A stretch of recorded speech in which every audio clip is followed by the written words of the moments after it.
الحمد لله الحمد لله الذي جعل الشمس والقمر بحسبان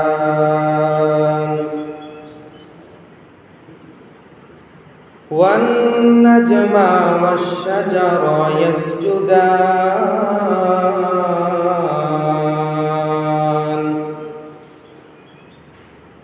وفضل زمانا على زمان كما فضل مكانا على مكان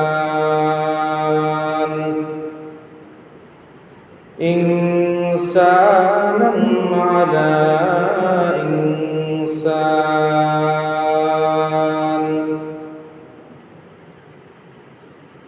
ونشهد أن لا إله إلا الله وحده لا شريك له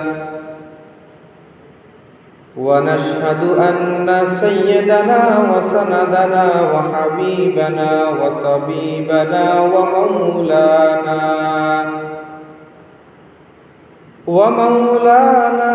وأولانا محمدا عبده ورسوله أرسله بالحق بشيرا ونذيرا وداعيا إلى الله بإذنه وسراجا منيرا صلى الله تعالى عليه وعلى آله وأصحابه وأزواجه وذرياته وبارك وسلم تسليما أما بعد فأعوذ بالله من الشيطان الرجيم بسم الله الرحمن الرحيم ولا تكونوا كالتي نقضت غزلها من بعد قوة أنكاثا وقال تعالى في مقام آخر يا أيها الذين آمنوا أطيعوا الله وأطيعوا الرسول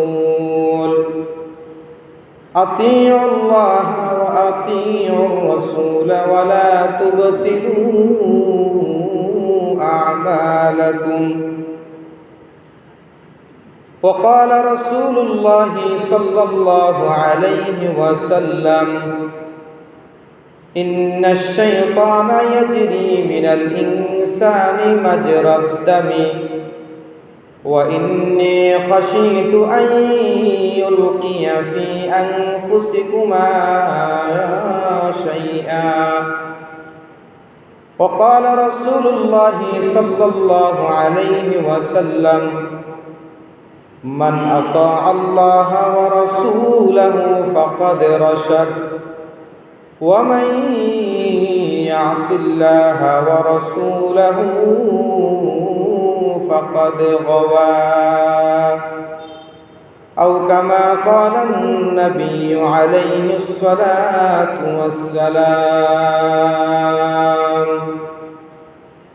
صدق الله مولانا العظيم وصدق رسوله النبي الأمي الكريم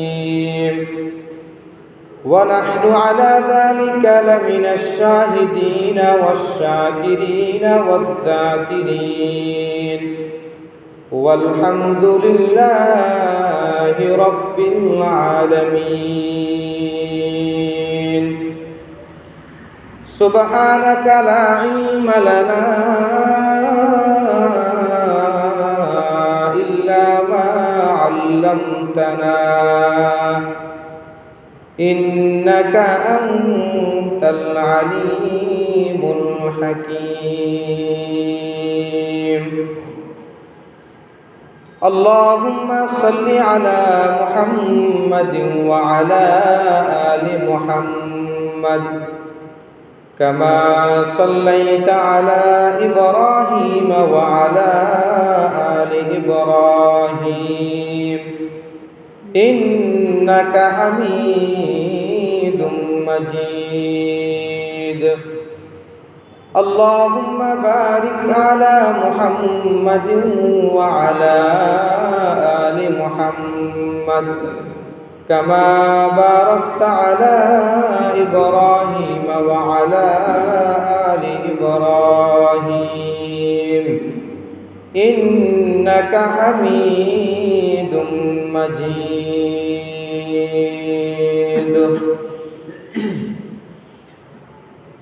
আলহামদুলিল্লাহ মহান আল্লাহ পাক রব্বুল আলামিনের দরবারে শুকরিয়া। আল্লাহ পাক রব্বুল আলামিন আমাদেরকে দুনিয়াবি সমস্ত কাজকর্ম থেকে ফারেক করে আল্লাহ পাক রব্বুল আলামিনের বিধান জুমার নামাজ আদায় করার জন্য আমাদেরকে সুস্থতার সাথে কিছুদিন এই কথাবার্তা শোনার জন্য এবং বলার জন্য তৌফিক দান করেছেন। এজন্য আমরা সকলেই দিল থেকে শুকরিয়া জ্ঞাপন করি আলহামদুলিল্লাহ।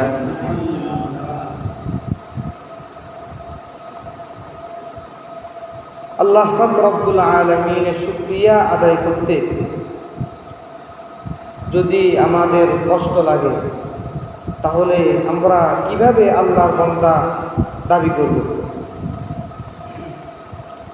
যেখানে আল্লাহ পাক রব্বুল আলামিন সূরাতুল বাকারার একটা আয়াতের মধ্যে বলেন, ফাজকুরুনি আযকুরুকুম ওয়াশকুরুলি ওয়ালা তাকফুরুন। ওই দুনিয়ার মুসলমান আমার বান্দাগণ, ফাজকুরুনি, যদি তোমরা আমার আলোচনা করো, আমার জিকির করো, আযকুরুকুম, তাহলে আল্লাহর ঘোষণা আমি আল্লাহ তোমাদের ব্যাপারে আরশ আজিমের মধ্যে আলোচনা করব। সুবহানাল্লাহ। ওয়াশকুরুলি, তোমরা আমার শুকরিয়া আদায় করো, ওয়ালা তাকফুরুন, কুফরি করো না। যদি দুনিয়ার দিক দিয়ে আমরা আল্লাহ শুকরিয়া, আল্লাহর নিয়ামত খাইতে চাই আল্লাহর রহমত ছাড়া, তাহলে আমাদের উপর গজব আর আযাব মানে আসতে থাকবে। কারণ চিন্তা করেন, দিনের মধ্যে আপনি কয়টা ভালো কাজ করেন, কয়টা খারাপ কাজ করেন। আল্লাহ পাক যদি ফুনকানো আপনার উপর ইনসাফ করে, আপনাকে ভালো কাজের প্রতিদান স্বরূপ আপনাকে নিয়ামত দান করে, তাহলে আপনি কিছুই পাবেন না। কিন্তু আল্লাহ পাক রব্বুল আলামিন রউফুর রহিম, গফুরুর রহিম। এই জন্য আল্লাহ তাআলার নিয়ামত আমরা ফুনকানো পাইতেছি, এত গুনাহ করা সত্ত্বেও। যাই হোক, আল্লাহ তাআলা আমাদেরকে সুস্থ রাখছেন, মসজিদে আসার জন্য, জুমার নামাজ পড়ার জন্য, ওয়াজ শোনার জন্য, নসিহত করার জন্য তৌফিক দান করেছেন। এই জন্য আমরা আবারও শুকরিয়া জ্ঞাপন করি আলহামদুলিল্লাহ। আমি যে আয়াত দুইটি এবং হাদিস দুটি তেলাওয়াত করলাম, এই হাদিস দুইটি সারমর্ম এবং আলোচ্য বিষয় হলো আমলকে বিনষ্ট না করা, নষ্ট না করা। যেহেতু এখন শাওয়াল মাস চলতেছে, শাওয়াল মাসের সাথে রমজান মাসের সম্পৃক্ত রয়েছে। রমজান মাসের আগের মাস শাবান মাস, রমজান মাসের পরের মাস শাওয়াল মাস। দোনোটা মাস কিন্তু গুরুত্বপূর্ণ। কি কারণে? রমজান মাসের কারণে গুরুত্বপূর্ণ হয়েছে। এখন দেখেন, রমজানের মধ্যে আমরা অনেক আমল করছি, অনেক আমল করছি, দান সত্তা করছি, নামাজ পড়ছি, রোজা রাখছি, জিকির আজকার করছি, ইতিকাফ করছি। কিন্তু যদি রমজানের পরবর্তী আমরা এই আমলগুলোকে বিচ্ছিন্ন করে ফেলি, ছেড়ে দিই, তাহলে আল্লাহ পাক রব্বুল আলামিনের ওয়াদা, রাসূলের ওয়াদা, আল্লাহ তাআলা আমাদের ওই আগের আমলগুলোকে বিনষ্ট নষ্ট বিফল করিয়ে দিবেন।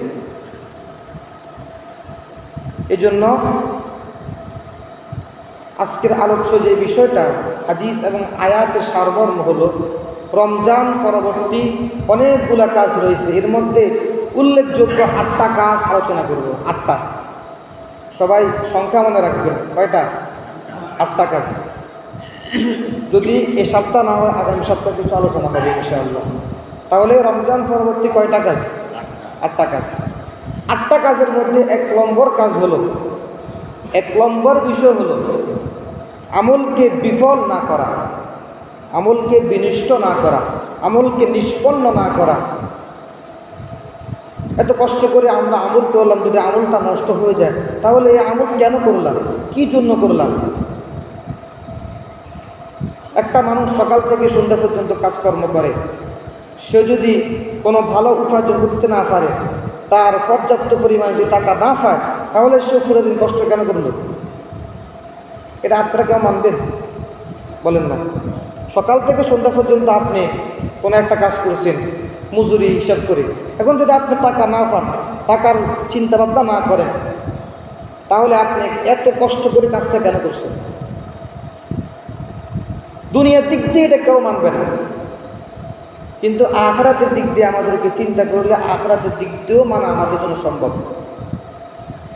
প্রথম নম্বর কয়টা? প্রথম নম্বর যে কাজ সেটা হচ্ছে আমলগুলোকে বিনষ্ট করব না। এই ব্যাপারে কোরআন এবং হাদিস থেকে 9টা দলিল পেশ করব।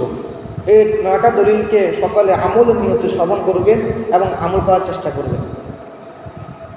1 নম্বর দলিল, আল্লাহ পাক রব্বুল আলামিন পবিত্র কোরআন মাজিদের সূরাতুন নাহলের 92 নম্বর আয়াতের মধ্যে বলেন, ওয়ালা তাকুনু কাল্লাযীনা কাদাত গাসলাহা মিন বাদি কুওয়াতিন আনকাসা।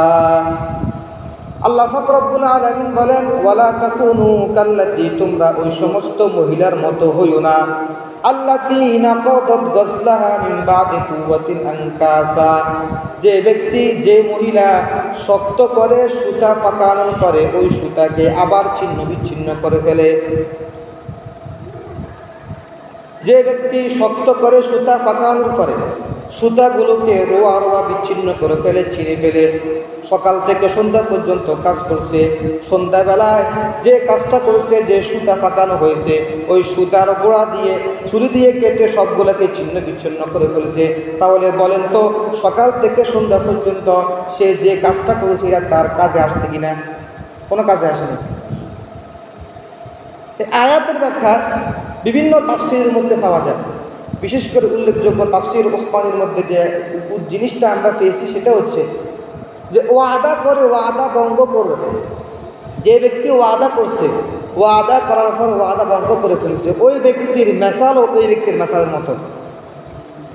সে একটা জিনিসের ওয়াদা করছে, ওয়াদা করার পরে এই ওয়াদা খেলাফ করে ফেলছে, তাহলে ওই ব্যক্তির দৃষ্টান্ত হচ্ছে ওই ব্যক্তির মতো, ওই মহিলার মতো, যে মহিলা পুরাটা দিন ভরে সুতা ফাঁকাইবে আর সন্ধ্যাবেলা আসলে সব সুতাকে ছিন্ন বিচ্ছিন্ন করে ফেলবে, আবার আগের মতো করে ফেলবে। তাহলে দেখেন সকাল থেকে সন্ধ্যা পর্যন্ত এই মহিলাটা সুতা ফাঁকানোর পরে সন্ধ্যাবেলা সুতা সবগুলোকে ছিন্ন বিচ্ছিন্ন করে ফেলেছে, তাহলে কী লাভ হয়েছে?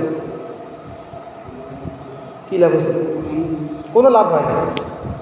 তার যে কষ্ট, আগের কষ্ট, সে কষ্ট রয়ে গেল, আর মাঝখানে সকাল থেকে সন্ধ্যা পর্যন্ত তার শুধুমাত্র কষ্ট ব্যয় হয়েছে।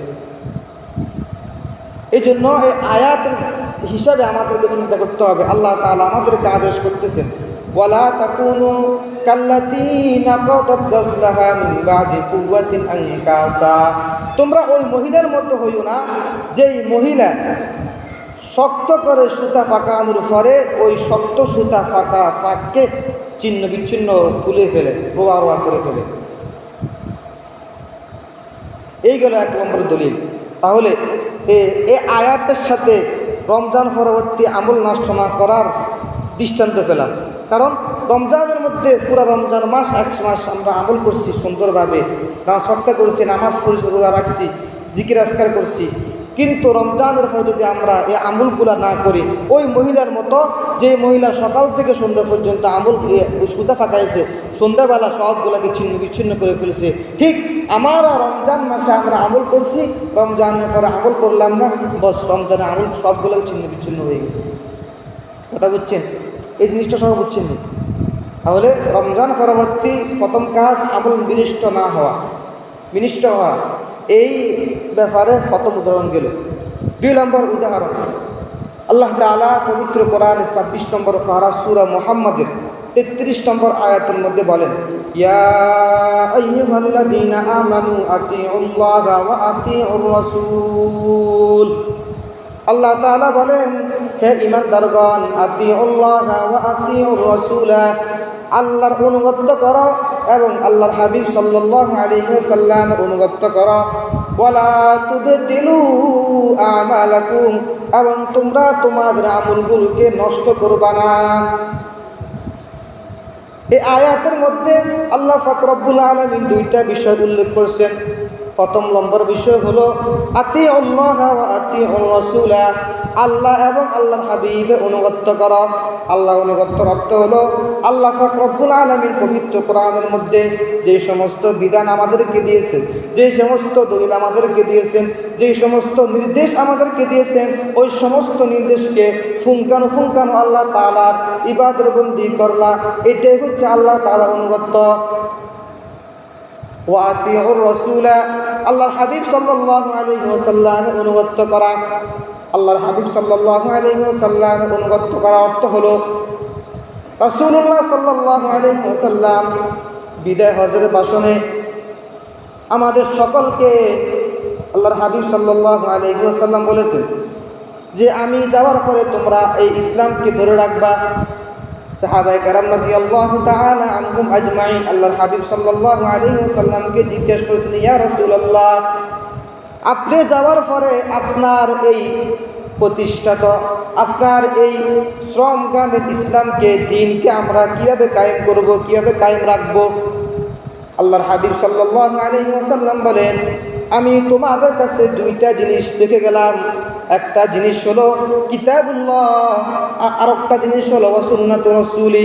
1 নম্বর বিষয় হলো তোমরা আল্লাহর কোরআন অনুসরণ করো, আল্লাহর কোরআনের বিধান মানো। 2 নম্বর হলো সুন্নাতু রাসূলিহি, আল্লাহর হাবিব সাল্লাল্লাহু আলাইহি ওয়াসাল্লামের সুন্নাত হাদিসকে আঁকড়ে ধরো। রাসূল বিদায় হজের ভাষণে, তার সর্বশেষ যে বিদায় হজের ভাষণে রাসূল বলে দিয়েছেন যে এই 2টা জিনিস যদি তোমরা আঁকড়ে ধরতে পারো তাহলে তোমরা কখনো গোমরা হবে না, পথভ্রষ্ট হবে না। ঠিক এই হাদিস, এই আয়াতের ব্যাখ্যায় আল্লাহর হাবিব সাল্লাল্লাহু আলাইহি ওয়াসাল্লাম আর একটা হাদিস, ইবনে মাজাহ শরীফের হাদিস, আল্লাহর হাবিব সাল্লাল্লাহু আলাইহি ওয়াসাল্লাম বলেন, মান আতাআনি ফাকাদ আতা আল্লাহ।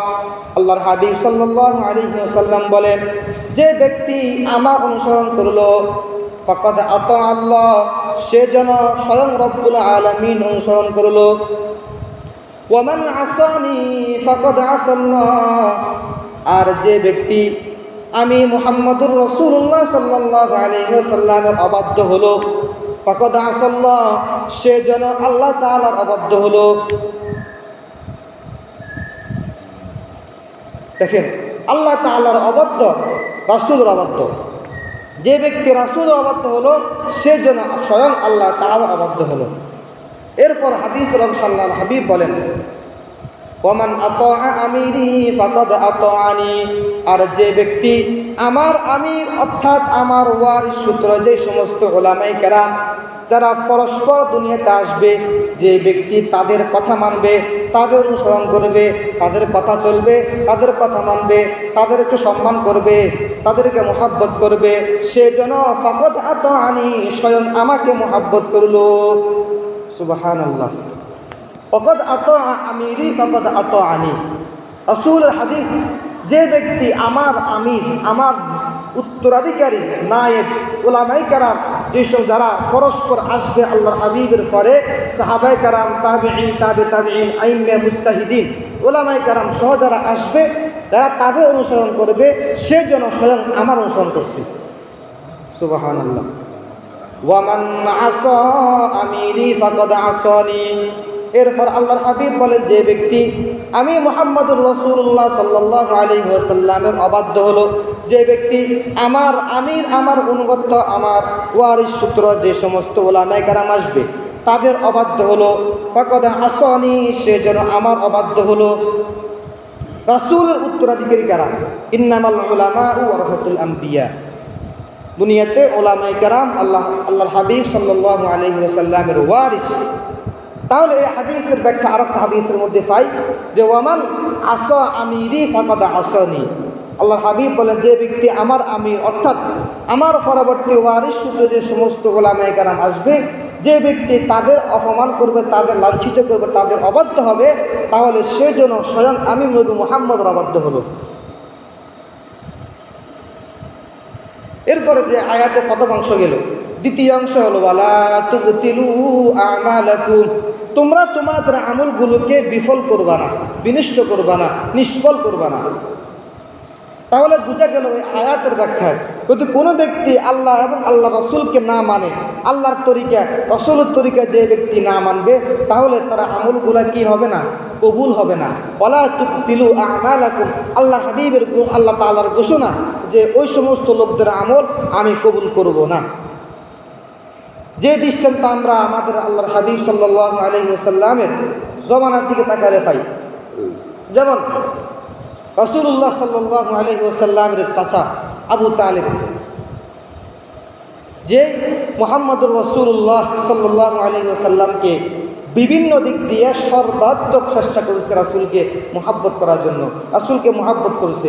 আবু তালেবের কারণে কাফেররা আল্লাহ রাসূলকে বেশি কিছু বলতে পারতো না, এই পরিমাণ পাওয়ার ছিল আবু তালেবের। আবু তালেব মুহাম্মদুর রাসূলুল্লাহ সাল্লাল্লাহু আলাইহি ওয়াসাল্লামকে মুহাব্বত করতেন, বিভিন্ন দিক দিয়ে সাহায্য করছেন, কিন্তু ঈমান আনে নাই। ইন্নাকা মান আহবাবতা ওয়ালাকিন্নাল্লাহ ইয়াহদি মান ইয়াশা, যে রাসূল অনেক চেষ্টা করেছেন আবু তালেব ঈমান আনার জন্য, কিন্তু ঈমান আনে নাই। এই প্রসঙ্গে আল্লাহ তাআলা আল্লাহর হাবিবকে সান্ত্বনা দেওয়ার জন্য বলতেছেন যে আপনি যাকে মুহাব্বত করবেন তাকে আপনি ঈমান দিতে পারবেন না, আমি যাকে মুহাব্বত করব তাকে আমি ঈমান গ্রহণ করাবো। তখন আবু তালেব বিভিন্ন রকমের, তার উপর অনেক চাপ সৃষ্টি হয়েছে মক্কার কাফেরদের কর্তৃক। আবু তালেব তাদের কোনো কথার পরোয়া করেন নাই, লম্বা ঘটনা, কিন্তু মুহাম্মদুর রাসূলুল্লাহ সাল্লাল্লাহু আলাইহি সাল্লামকে মুহাব্বত করা ছেড়ে দেন নাই। কিন্তু দেখেন আবু তালেব মুহাম্মদুর রাসূলুল্লাহকে এত ভালো কাজ করেছেন, এত মুহাব্বত করেছেন, তার সাহায্য করেছেন, সে কি জান্নাতে যাবে? জান্নাতে যাবে? কি বলেন, জান্নাতে যাবে নাকি যাবে না?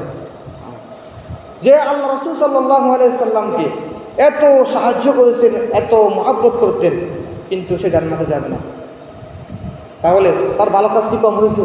বলেন না। সে দুনিয়াতে থাকা অবস্থায় রাসূলের এত ঘনিষ্ঠ ছিল, কিন্তু তার কপালে ঈমান না থাকার কারণে সে জান্নাতে যাবে না। তাহলে এখান থেকে আমরা উপমা পাই যে আল্লাহ রাসূলের তরিকা না মেনে আমরা দুনিয়াতে যত বড় ভালো কাজই করি না কেন, আমাদের এই আমলগুলো আল্লাহ তাআলা কবুল করবে না। তাদের ঈমান নাই, ঈমান থাকবে না। তারা যদি বড় বড় আমল করে, যদি বড় ভালো কাজ করে, মানুষকে সাহায্য সহযোগিতা করে, তারপরেও তাদের ওই ঈমান, তাদের সে সহযোগিতার প্রতিদান দুনিয়াতে পাবে, কিন্তু আখিরাতে এক বিন্দু পাবে না। 3 নম্বর উদাহরণ, প্রথম নম্বর কাজ আমল বিনষ্ট করব না, এই 3 নম্বর উদাহরণ সূরা মুহাম্মদের 1 নম্বর আয়াত। আল্লাহ তাআলা বলেন, আল্লাযীনা কাফারু ওয়া সাদ্দু আন সাবিলিল্লাহি আদাল্লা আমালাহুম, যারা কুফরি করবে, ওয়া সাদ্দু আন সাবিলিল্লাহি, আল্লাহর রাস্তা থেকে মানুষকে বাধা প্রদান করবে, আদাল্লা আমালাহুম, আল্লাহ তাআলা তাদের আমলগুলোকে বিনষ্ট করে দিবেন, বিফল করিয়ে দিবেন। যারা কাফের কুফরি করবে, কুফর বলতে এখানে কয়েকটা কুফর, কুফর বলতে মুসলমান কাফের ওইটা না, কুফর বলতে আল্লাহকে অস্বীকার করা, কুফর বলতে নামাজ না পড়া। যেমন কোরআনে সূরাতুল মায়েদার আরেকটা আয়াতের মধ্যে আল্লাহ তাআলা বলে দিয়েছেন, ওয়া মান লাম ইয়াহকুম বিমা আনজালাল্লাহ ফাউলাইকা হুমুল কাফিরুন, যারা আল্লাহর বিধান যেভাবে আল্লাহ নাযিল করেছেন ওই বিধান মতে যারা হুকুম পালন করবে না, পরিচালনা করবে না, তারাই কাফের। কাফের বলতে তারা অস্বীকারী, মুসলমান কাফের ওইটা না। এখানেও আল্লাযীনা কাফারু, যারা কুফরি করবে, ওয়াসাদ্দু আন সাবিলিল্লাহ, আল্লাহর রাস্তা থেকে মানুষকে বিরত রাখবে, আল্লাহ তাআলা ওই সমস্ত লোকদের আমলগুলোকে বিফল বিনষ্ট করিয়ে দিবে। 4 নম্বর উদাহরণ সূরা মুহাম্মদের 8 নম্বর আয়াত। আল্লাহ তাআলা বলেন, ওয়াল্লাযীনা কাফারু ফাতাসাল্লাহুম ওয়া আদাল্লা আমালাহুম, যারা কুফরি করবে, যারা কাফের, তাদের জন্য রয়েছে ধ্বংস। ফাতাসাল্লাহুম ওয়া আদাল্লা আমালাহুম, এবং আল্লাহ তাআলা তাদের সমস্ত আমলগুলোকে বিনষ্ট করিয়ে দিবেন। এইগুলো 4 নম্বর দলিল। 5 নম্বর দলিল সূরা বাকারার 217 নম্বর আয়াত, 217 নম্বর আয়াতের মধ্যে আল্লাহ তাআলা বলেন, ওয়া মাইয়ারতাদিদ মিনকুম আন দীনিহি, যে ব্যক্তি তোমাদের মধ্য থেকে তার দিন থেকে সরে গিয়েছে, ফায়ামুত ওয়া হুয়া কাফির, যে অবস্থায় সে মারা গেছে ওই অবস্থায় সে কাফের ছিল, ফাউলাইকা হাবিতাত আমালুহুম ফিদ দুনিয়া ওয়াল আখিরা, তাহলে দুনিয়া এবং আখিরাতে তার আমলগুলোকে আল্লাহ তাআলা বিনষ্ট বিফল করিয়া দিবেন। ওয়া উলাইকা আসহাবুন নার, আর ওই সমস্ত লোক তারাই জাহান্নামের অধিবাসী। হুম ফিহা খালিদুন, ওই সমস্ত লোক তারা জাহান্নামের মধ্যে চিরস্থায়ী থাকবে। আল্লাহ তাআলার বিধান, তোমাদের মধ্যে থেকে যে ব্যক্তি তার দ্বীনের ব্যাপারে তার দিন থেকে সরে যাবে, দিন থেকে সরে যাওয়ার অর্থ হলো যে মুসলমান হয়েছে, যেমন রাসূলুর জামানায় আল্লাহর হাবিবের সাহাবাদের মধ্যে ভিতরে কিছু মুনাফিক ছিল, আব্দুল্লাহ ইবনে উবাই সহ। তো তারা রাসূলের সামনে ঈমান আনছে, মুসলমান হয়েছে ঠিক, কিন্তু তারা রাসূলের সামনে খুব ভালো ছিল। রাসূলের সামনে কি ছিল? খুব ভালো ছিল, খুব রাসূল তাদেরকে মহব্বত করতেন, কিন্তু রাসূলের পিছনে রাসূলকে বিরোধিতা করতে, সমালোচনা করতেন, রাসূলকে কাফেরদের কাছ থেকে রাসূলের সমালোচনা করে রাসূলকে আটকে রাখতেন। আমরা দেখেন, তারা রাসূলের সাথে ঈমান গ্রহণ করার পরে সাহাবা কারা বলে, আমরা সাহাবায়ে কেরাম তাদেরকে বলি, সাহাবায়ে কেরামের পরিভাষা অর্থ হলো যে সাহাবায়ে কেরাম যারা ঈমানের সাথে ঈমান গ্রহণ করছে এবং ঈমান হাতে ইন্তেকাল করছে। শুধু বলেন যে সাহাবায়ে কেরাম যারা ঈমান আনছে, ভুল হবে, কারণ ঈমান আননেওয়ালা অনেক মানুষ আছে। যেমন ঈমান আনছে আব্দুল্লাহ ইবনে উবাই, ঈমান আনার পরে ঈমানকে ধরে রাখতে পারে নাই, আর রাসূলের সাথে মুনাফিকি করছে, এই কারণে সে পথভ্রষ্ট হয়ে গেছে। তাহলে আয়াতের মধ্যে যে ব্যাখ্যা, ওয়া ইয়াতাদিদ মিনকুম আন দীনিহি, তোমাদের মধ্যে থেকে যে ব্যক্তি তার দিন থেকে সরে যাবে এবং সে কাফের অবস্থা মারা যাবে, তাহলে তাদের দুনিয়ার আমল শেষ, আখিরাতের আমল শেষ। দুনিয়াতে ঈমান আনার পর নামাজ পড়ছে, রোজা রাখছে, কিছু ভালো কাজ করছে না, এগুলার প্রতিদান দুনিয়াতেও শেষ, আখিরাতে তো নাই।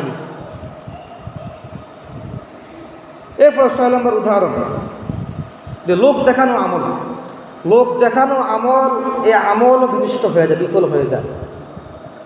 একদিন আল্লাহর হাবিব সাল্লাল্লাহু আলাইহি ওয়াসাল্লাম সাহাবাদেরকে বলতেছেন, আমার সাহাবারা, তোমাদের ব্যাপারে আমি যে আশঙ্কা করতেছি, ওই আশঙ্কার মধ্যে যে সেটার মধ্যে 1 নম্বর অন্যতম হচ্ছে যে শিরকে আসগর। শিরকে আসগর। তখন সাহাবায়ে কেরাম জিজ্ঞেস করেছেন, ইয়া রাসূলুল্লাহ, শিরকে আসগর কি? আল্লাহর হাবিব সাল্লাল্লাহু আলাইহি ওয়াসাল্লাম বলেছেন, লোক দেখানো আমল। লোক দেখানো আমল শিরকে আসগর। এমন হাদিসের মধ্যে রাসূল করিম সাল্লাল্লাহু আলাইহি ওয়াসাল্লাম বলেছেন, মান সাল্লা ইউরাই ফাকাদ আশরাকা ওয়া মান সামা ইউরাই ফাকাদ আশরাকা ওয়া মান তাসাদ্দাকা ইউরাই ফাকাদ আশরাকা।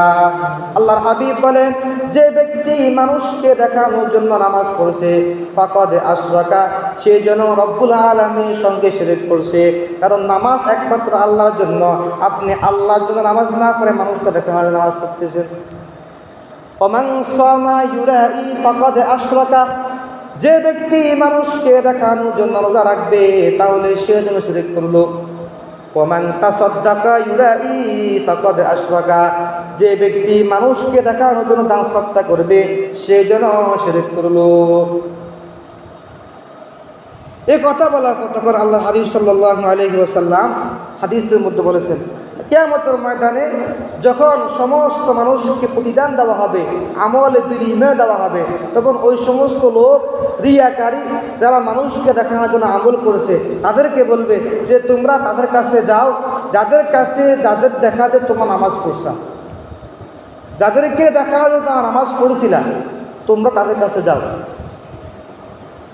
এগুলো 6 নম্বর উদাহরণ। 7 নম্বর উদাহরণ, ঈমান আনার সাথে সাথে যে ব্যক্তি গোপনে নিষিদ্ধ কাজে লিপ্ত হবে, যে ব্যক্তি কি গোপনে নিষিদ্ধ কাজে লিপ্ত হবে, তাহলে তার আমলগুলো কিয়ামতের ময়দানে ধূলিসাৎ হয়ে যাবে। ইবনে মাজাহ শরীফের 4245 নম্বর হাদিস, হযরত সাওবান রাদিয়াল্লাহু তাআলা আনহু থেকে বর্ণিত। আল্লাহর হাবিব বলেন, আন সাওবান রাদিয়াল্লাহু তাআলা আনহু আনিন নবী সাল্লাল্লাহু আলাইহি ওয়াসাল্লাম, সাওবান রাদিয়াল্লাহু তাআলা আনহু থেকে বর্ণিত, আল্লাহর হাবিব সাল্লাল্লাহু আলাইহি ওয়াসাল্লাম থেকে বর্ণিত, আন্নাহু ক্বাল, আল্লাহর হাবিব বলেন, লা আলামান্না আকওয়ামান মিন উম্মতি, আল্লাহর হাবিব সাল্লাল্লাহু আলাইহি ওয়াসাল্লাম বলেন, অবশ্যই অবশ্যই আমি আমার উম্মতের মধ্য থেকে এমন কিছু সম্প্রদায় সম্পর্কে জানি, ইয়াতুনা ইয়াউমাল কিয়ামাতি বিহাসানাতি আমসালি জিবালি কিয়ামাতা বিয়াবিযা, তারা কিয়ামতের ময়দানে তিমাহার শুভ্র পর্বতমালার ন্যায় বিশাল বিশাল বড় আমল নিয়ে উপস্থিত হবে, বিশাল বিশাল পাহাড়ের মতো আমল নিয়ে উপস্থিত হবে আমার সামনে। ফায়াজআলুহুমুল্লাহু তাআলা হাবাআম মানসুরা, এত বিশাল বিশাল আমল নিয়ে উপস্থিত হওয়ার পরেও আল্লাহ পাক রব্বুল আলামিন তাদের সমস্ত আমলকে মাটির সাথে ধূলিসাৎ করিয়া দিবেন। নাউযুবিল্লাহ। তিমাহার শুভ্র পাহাড়, এটা বিশাল একটা পাহাড়, ওই পাহাড়ের মতো বিশাল বিশাল আমল নামা নিয়ে তারা উপস্থিত হবে কিয়ামতের ময়দানে। আল্লাহ তাআলা মুহূর্তের মধ্যে তাদের এত বড় বড় আমল সবগুলাকে ধূলিসাৎ করিয়ে দিবেন, ধুলি কণা পরিণত করে দিবেন। ক্বালা সাওবান রাদিয়াল্লাহু তাআলা আনহু, সাওবান রাদিয়াল্লাহু তাআলা আনহু বলেন, সিফহুম লানা জাল্লিহিম লানা, ইয়া রাসূলুল্লাহ, আমাদেরকে তাদের সম্পর্কে বলেন যারা এই বিশাল আতঙ্কের মধ্যে থাকবে। আল্লাহর হাবিব সাল্লাল্লাহু আলাইহি ওয়াসাল্লাম বলেন, ক্বালা রাসূলুল্লাহ সাল্লাল্লাহু আলাইহি ওয়াসাল্লাম, আমা ইন্নাহুম ইখওয়ানুকুম ওয়া মিন জিলদাতিকুম, ওই সমস্ত লোক তারা তোমাদের ভাই, তারা তোমাদের সম্পদের অন্তর্ভুক্ত।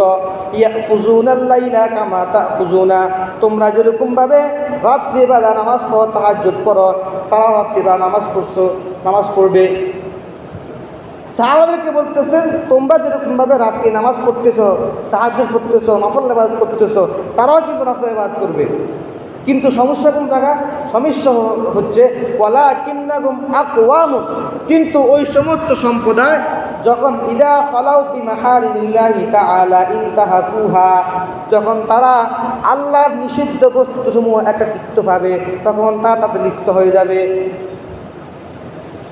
আল্লাহ তাআলা নিষিদ্ধ বস্তু বহুত রয়েছে, যেগুলা আমরা আমল করে ইমানও আছে, সব ঠিক, নামাজ রোজা হজ যাকাত সব ঠিক আছে, কিন্তু গোপনে গোপনে যদি কেউ সুদ খায়, গোপনে গোপনে কেউ যদি ঘুষ খায়, গোপনে গোপনে কেউ যদি অন্যের সম্পদ আত্মসাৎ করে, তাহলে এটা হচ্ছে বিমাহারিমিল্লাহি ইনতাহাকুহা, তখন তারা একাকিত্ব থাকে, দুনিয়ার কোনো মানুষ জানে না সে কি করতেছে। এমত অবস্থায় সে যদি অন্যায় কাজে লিপ্ত হয়, তাহলে তাদের এই বিশাল বিশাল আমলগুলো বিনষ্ট হয়ে যাবে। কত ভয়ঙ্কর একটা হাদিস, চিন্তা করছেন? কত ভয়ঙ্কর একটা হাদিস। ইনতাহাকুহা, যখন গোপনে ইদা খালা বিমাহারিমিল্লাহি তাআলা, যখন তারা আল্লাহ তাআলার নিষিদ্ধ বস্তুর মধ্যে পাবে, তখন নিষিদ্ধ বস্তু গ্রহণ করে ফেলবে। আল্লাহ তাআলা এই ভয়ঙ্কর অপরাধ থেকে আমাদেরকে হেফাজত করো, সকলে বলে আমিন। আবার বলেন আমিন। কত ভয়ঙ্কর।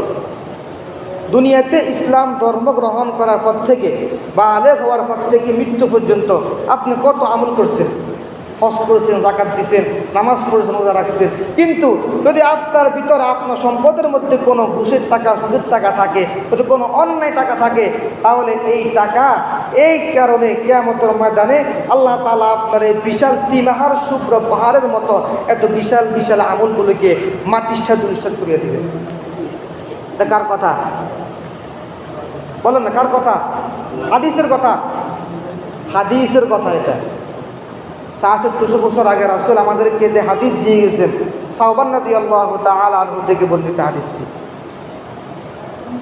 আল্লাহ তাআলা আমার সবাইকে হেফাজত করুন। এরপরে 8 নম্বর উদাহরণ, জাদুকর এবং গণকের কাছে গেলে আমল নষ্ট হয়ে যায়। ভবিষ্যতে কি হবে যাবেন দেখবেন বিভিন্ন জায়গার মধ্যে গণক বসে থাকে, এরা ভবিষ্যতে তাদের ভাগ্য বলে, এরকম আছে না?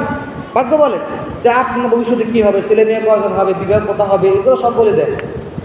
এটার একটা সূক্ষ্ম একটা মাসলা জানেন, 1000 লোকের মধ্যে যদি একজনের কথা কোনোভাবে লেগে যায়, এই একজন গিয়ে আরও 1 লক্ষ মানুষকে বলে, তখন পুরা দুনিয়া হয়ে যায় যে গণক সব জানে। কত মিথ্যা কথা।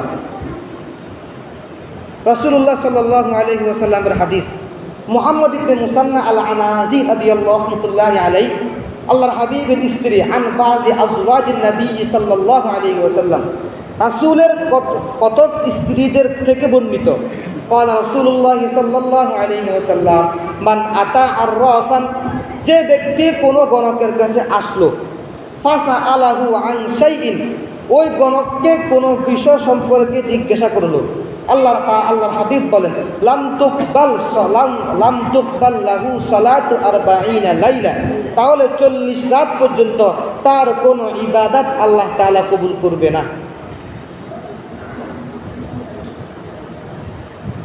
যে ব্যক্তি গণকের কাছে যাবে, গণককে কিছু জিজ্ঞেস করবে, একটা হচ্ছে কথা মানা, এটা তো কুফরি হয়ে যাবে। গণককে কিছু জিজ্ঞেস করবে, তাহলে 40 রাত পর্যন্ত তার কোনো ইবাদত আল্লাহ তাআলা কি করবে না? কবুল করবে না। তাহলে গণকের কাছে যাওয়া যাবে?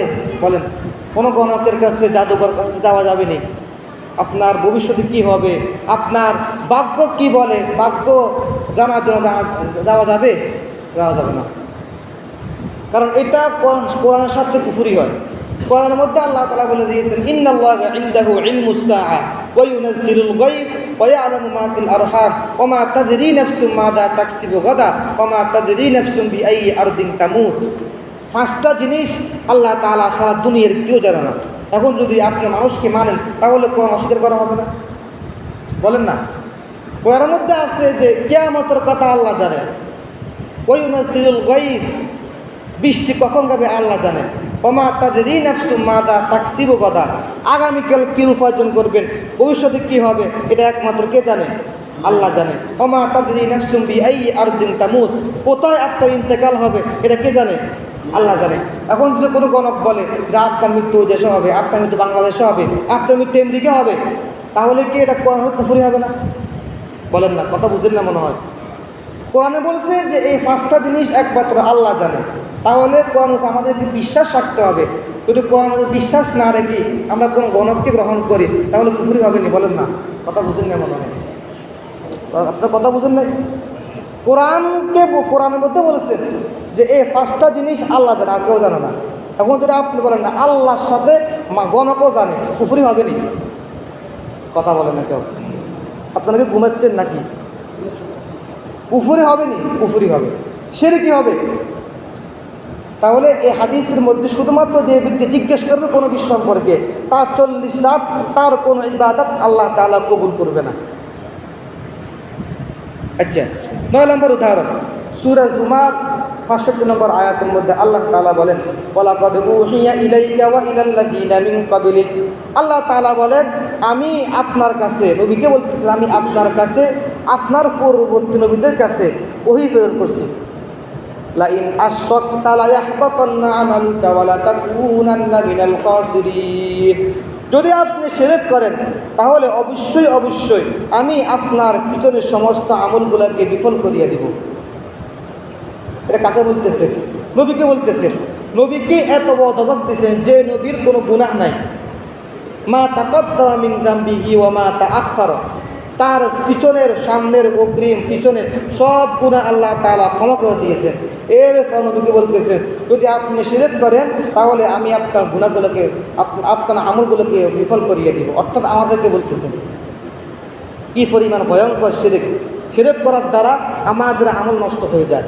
ইন্নাল্লাহা লা ইয়াগফিরু, সূরা নিসার 116 নম্বর আয়াত, ইন্নাল্লাহা লা ইয়াগফিরু আন ইউশরাকা বিহি ওয়া ইয়াগফিরু মা দুনা যালিকা লিমান ইয়াশা, আল্লাহ তাআলা দুনিয়ার সব আমল, সব গুনাহ আল্লাহ মাফ করবে, কিন্তু শিরকি গুনাহ আল্লাহ তাআলা কখনো কি করবে না? মাফ করবে না। দেখেন 9টা দলিল শেষ হয়েছে।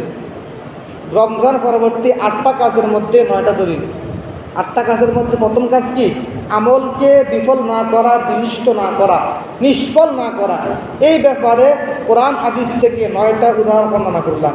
আরও আছে, বহুত রয়েছে। এগুলো বর্ণনা করতে গেলে আমার 1 মাস লাগবে, 4 সপ্তাহ লাগিয়ে দেবে। এই জন্য যেগুলো উল্লেখযোগ্য ওইগুলো বর্ণনা করলাম।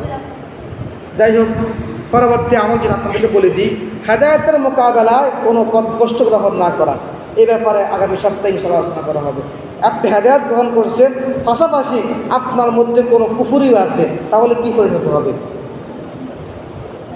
মানুষ ইমান গ্রহণ করছে, মুসলমান হয়েছে, কিন্তু মুসলমান হওয়া সত্ত্বেও সে গুনাহের কাজ করে, তাহলে তার পরিণাম কী হবে? কিয়ামতের ময়দানে তার পরিণাম কী হবে? দুনিয়াতে কী হবে? এই ব্যাপারে আগামী সপ্তাহে ইনশাআল্লাহ বিস্তারিত আলোচনা করা হবে। আল্লাহ তাআলা আমাদের সকলকে কথাগুলো বুঝার জন্য এবং আমল করার জন্য তৌফিক দান করুক। ওয়া আখিরু দাওয়ানা আলহামদুলিল্লাহি রাব্বিল আলামিন। কি এটা?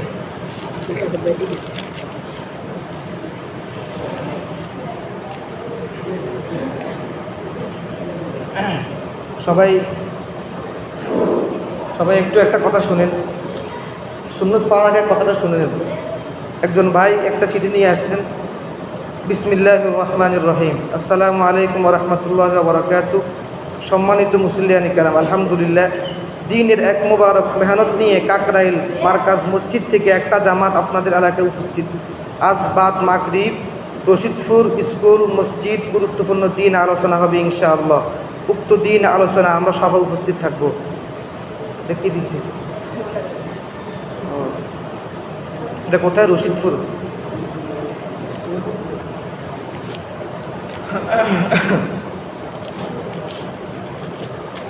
এটা মাকে কল লাগে।